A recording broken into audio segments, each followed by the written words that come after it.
Diyos, aming Amang nasa langit, Diyos ka na makapangyarihan sa lahat. Pinupuri ka ng aming mga puso.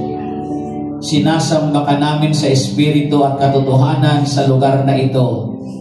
Binararangalan ka namin. Nais naming madakila ang banal at ang makapangyarihan mong pangalan.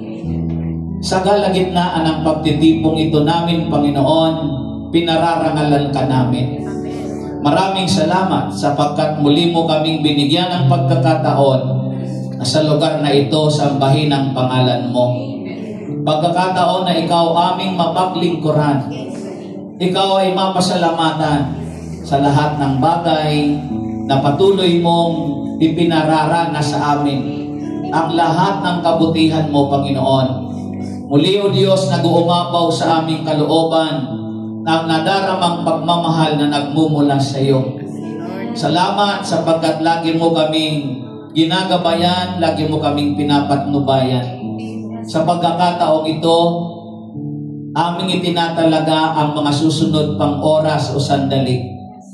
Pagpalain mo nga po, O Diyos, ang aming pagtitipong ito, lalong-lalo na sa balangkas ng bagong buhay. Na Panginoon, samahan mo po ang aming minamahal na spiritual director, si Father Raymond Lord, na siyang gagamitin mong alulod ng iyong mga salita para sa new life, para sa pagbabagong buhay. Natahakin namin, Panginoon, ang yugtong ito na mapaunlad, O Diyos, ang aming buhay sa pamamagitan ng pagbabago nito na nagmumula sa iyo ang kapangyarihan.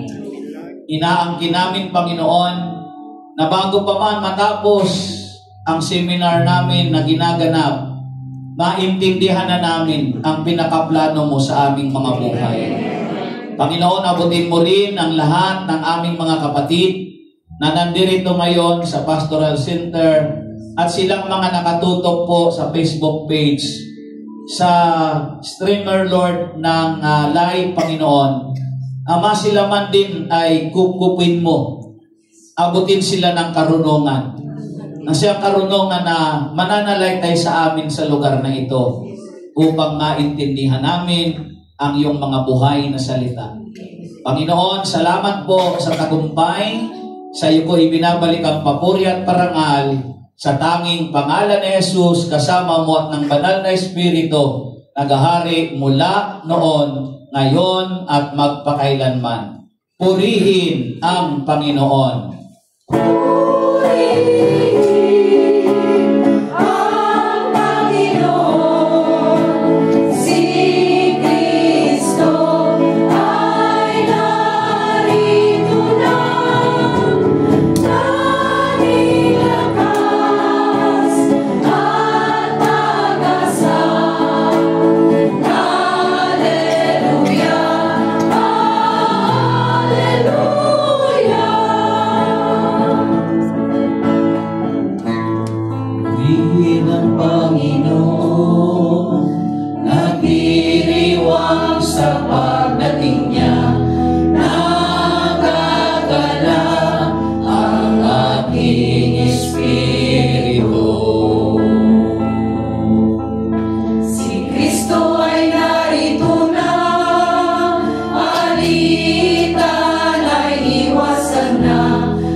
Praise the Lord.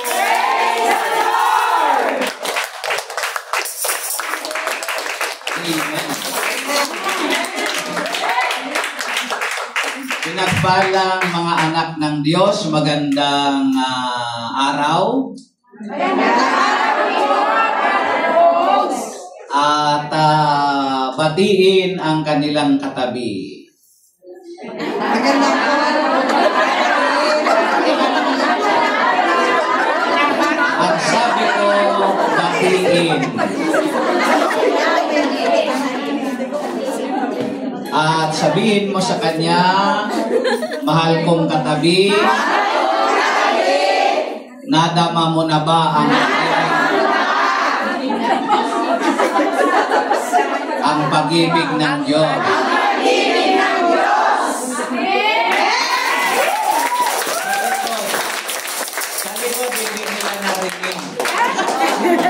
Ulitin mo, kapatid, nadama mo ba ang pag-ibig ng Diyos?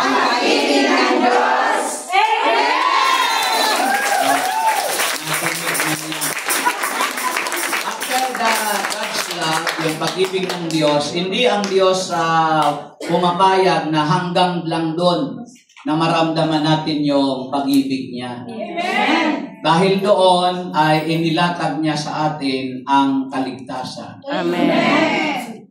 Narinig niyo ba yung paksa ng kaligtasan? Ay, hindi narinig. No? Last Sunday. Taas kamay ang wala dito nung Sunday. Hindi niyo nga narinig.